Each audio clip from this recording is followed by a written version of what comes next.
মাত্র 1 মিনিটে ঠোঁট গোলাপি করার 3টি দুর্দান্ত কৌশল যদি আপনার জানা থাকে তাহলে কেমন হয় বলুন তো। সুন্দর ঠোঁটের হাসি সবার নজর কাড়ে, আর স্বাস্থ্যোজ্জ্বল ঠোঁটেই কেবল পারে হাসিকে সুন্দর করতে। নারী পুরুষ সবাই চায় আকর্ষণীয় সুন্দর ঠোঁট পেতে, তবে অযত্ন, অবহেলা এবং কিছু অভ্যাসের কারণে ঠোঁটের স্বাভাবিক গোলাপি ভাব নষ্ট হয়ে ঠোঁট কালচে ও মলিন হয়ে পড়ে। তাই আজকের ভিডিওটিতে রয়েছে 3টি এমন ইউনিক কৌশল যা ঠোঁটের কালচে ভাব দূর করে মাত্র কয়েকদিনের ভেতরে আপনার ঠোঁটকে গোলাপি এবং আকর্ষণীয় করে তুলবে। তো চলুন তাহলে কৌশল 3টি শিখে আসি। কৌশল নাম্বার 1। এই কৌশলটি এতটাই বেশি কাজে দেয় যে এই কৌশলটির কথা আমি এর আগেও অনেক ভিডিওতে বলেছি। এই কৌশলটিতে আপনাকে তেমন কিছুই করতে হবে না, শুধু একটি শসা ভালোভাবে কেটে নিন। তারপর সেই শসার একটি টুকরো থেকে রস বের করে একটি ছোট বাটিতে রাখুন। রসটুকু ফ্রিজে রেখে দিন। প্রতিদিন ঘুমাতে যাওয়ার আগে আঙুল দিয়ে শসার একটু রস আপনার ঠোঁটে লাগিয়ে নিন, এরপর ঘুমিয়ে পড়ুন। এটি নিয়মিত করুন। মাত্র 3 থেকে 4 দিন পরেই আপনি বুঝতে পারবেন যে আপনার ঠোঁট কতটা গোলাপি হতে শুরু করেছে। এটি খুবই কার্যকরী একটি কৌশল এবং এই কৌশলটি খুব দ্রুত কাজ করে, তাই আজকে থেকেই এই কৌশলটি প্রয়োগ করা শুরু করুন। কৌশল নাম্বার 2। প্রতিদিন রাতে একটি কাপ বা বাটিতে 7 থেকে 8টি কিশমিশ সামান্য পরিমাণ পানিতে ভিজিয়ে রাখুন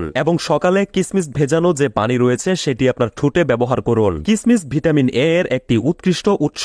এছাড়াও কিশমিশে রয়েছে পটাশিয়াম, আয়রন, ম্যাগনেসিয়াম, ফসফরাসের মতো উপাদান। এটি আপনার ঠোঁটকে নরম, কোমল করে তুলবে এবং আপনার ঠোঁটের কালচে ভাব দূর করবে। কৌশল নাম্বার 3। আমাদের মুখের ময়লা দূর করতে যেমন স্ক্রাব করার প্রয়োজন পড়ে, তেমনি ঠোঁটেরও স্ক্রাব করার প্রয়োজন রয়েছে। একটি লেবু 4 ভাগে কেটে একটি ভাগের উপর চিনি ছিটিয়ে দিন, এরপর তা ঠোঁটের উপর আলতোভাবে ঘষুন। কিছুক্ষণ ঘষার পরে রেখে দিন। 30 মিনিট পর ঠোঁট ভালোভাবে পানি দিয়ে ধুয়ে ফেলুন। এটি সপ্তাহে 2 থেকে 3 বার করুন। ধীরে ধীরে আপনার ঠোঁটের কালচে ভাব দূর হয়ে যাবে এবং ঠোঁট হয়ে উঠবে গোলাপি। ঠোঁটের কালো ভাব দূর করে ঠোঁটকে গোলাপি করার 3টি কৌশল তো আপনি জানলেন। এবার চলুন কোন কোন ভুলগুলো করলে ঠোঁট কালো হতে থাকে সেগুলো জেনে আসি। না জেনেই আপনি অনেক ভুল করেন যেগুলো আপনার ঠোঁটকে কালো করে দেয়। কোন কোন ভুল করলে ঠোঁট কালো হয়ে যায় সেটি যদি আপনি না জানেন তাহলে ঠোঁট গোলাপি করে কোনো লাভ নেই। আপনার ভুলের কারণে কিছুদিন পর তা আবার কালোই হয়ে যাবে। তো চলুন ভুলগুলো জেনে আসি। ঠোঁট কালো হওয়ার একটি বড় কারণ ধূমপান হলেও আরো কিছু কারণে ঠোঁট কালো হতে পারে। তার মধ্যে অন্যতম একটি কারণ হচ্ছে ঠোঁটকে মুখের লালা দিয়ে ভেজানো।